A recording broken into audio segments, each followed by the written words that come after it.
So, possibly the biggest win in my entrepreneurial career to date happened just yesterday. So if you want to find out more what it is, keep on listening, keep on watching.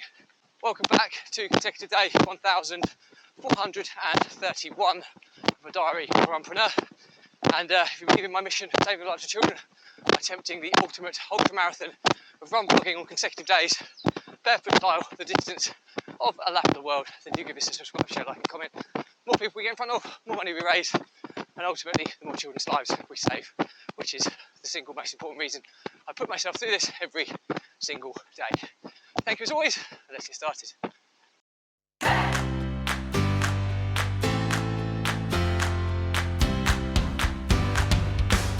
So, consecutive day 1431 of a diary of a Runpreneur. And you may be thinking it's a bit of a clickbait title of the biggest win of my entrepreneurial career to date, but genuinely it is. And I'll go through why in more detail as we go through the episode. But basically what happened yesterday is I made a final payment of £100,000 to a lender who was very, very close to bankrupting me some probably 5 years ago.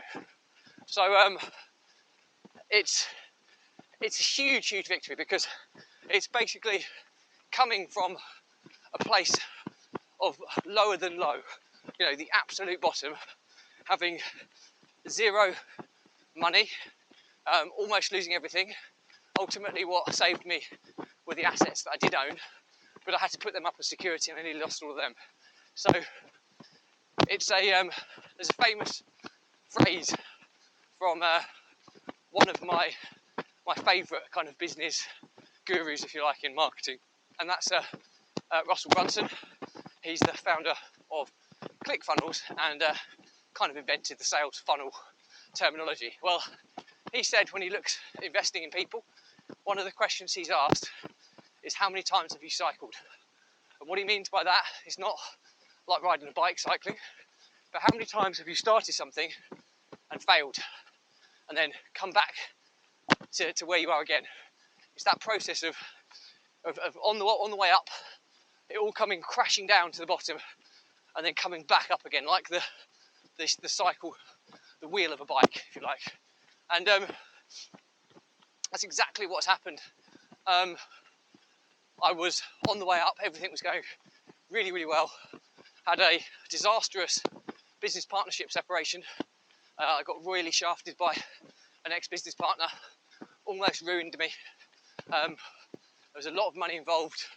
At one point I was looking at a debt of £1.3 million outside of my portfolio mortgage debt that I had that sat at around 5 million. This was £1.3 million of debt which was being called in, and I had no ways or means of paying it off without potentially losing everything I'd worked so hard to build up to date. And not only was that precarious position bad enough, but it was also the assets I had were cash flow negative at the time. So I was losing money every month in addition to all of that. So when I think back to those times, it honestly fills me with fear, it fills me with anxiety and overwhelm, and it's an absolute miracle that I managed to pull myself back.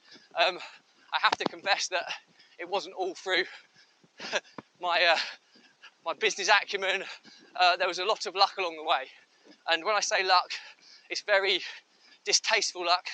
I didn't ask for it, but it happened, and it did happen to give me a respite, which allowed me to sort things out. But COVID-19 happened, and I know how devastating COVID was to so many people who lost their lives, lost their businesses, lost their livelihoods.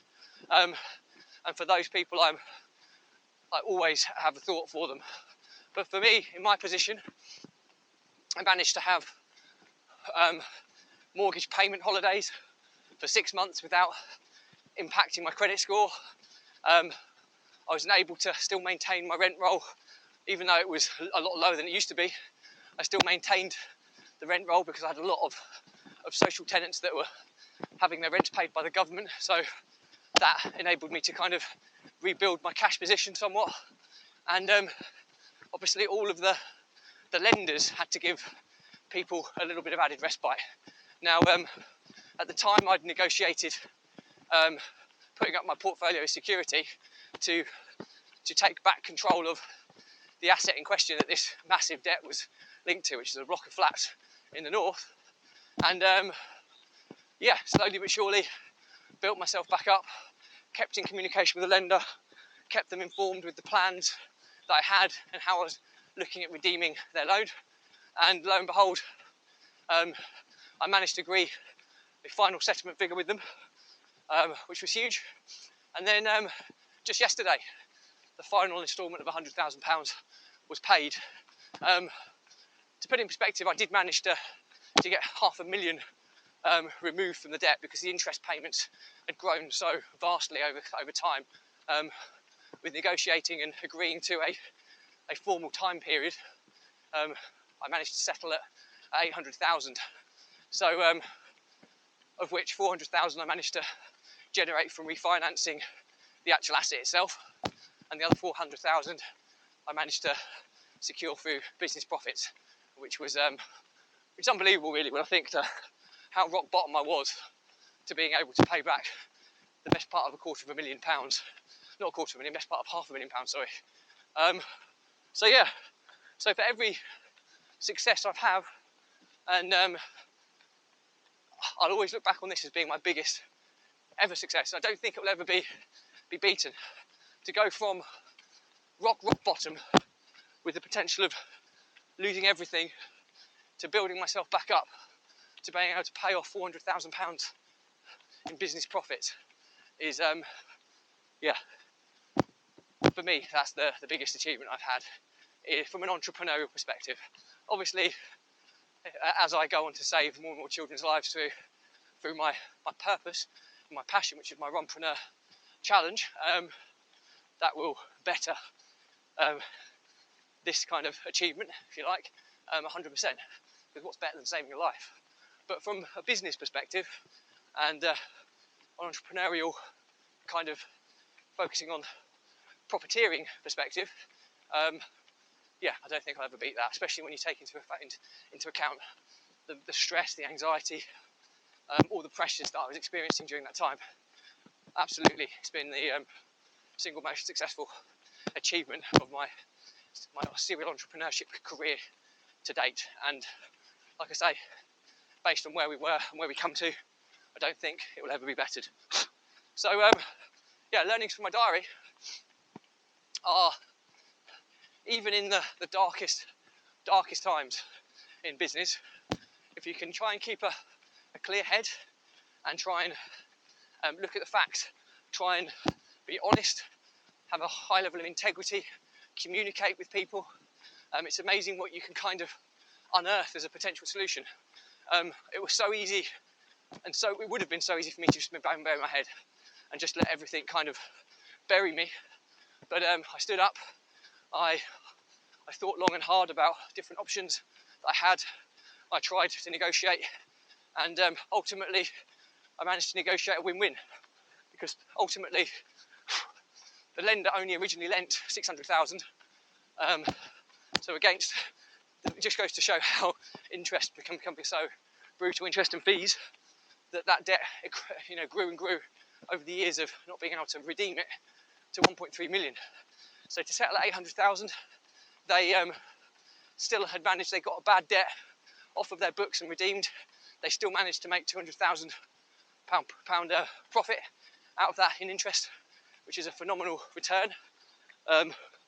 When you think of it from that perspective, that's 33% gross margin. Which I'm sure they were delighted with, and I managed to come out of the whole situation with the shirt on my back and in a position of strength and being able to continue to grow. So yeah, there's so much I'll talk about this probably on a few more episodes in the future, because it's just so many different learning outcomes that I've had. I'm still not possibly thinking straight because it's still so raw in my mind at the moment. But the reality is that will take some beating for me personally in terms of my biggest achievement in entrepreneurship to date. So yeah, hope that's useful anyway. Any questions or comments, drop me a line, I'll respond to everyone. Do please remember to give this a subscribe, share, like and comment, because if you believe in my mission of saving the lives of children by attempting the ultimate ultra marathon of run vlogging on consecutive days, barefoot style, the distance of a lap of the world, the more people we get in front of, more money we raise, and ultimately the more children's lives we save, which is the single reason I put myself through this every single day. Thank you as always for your support. Stay positive, stay happy, and I'll see you again tomorrow.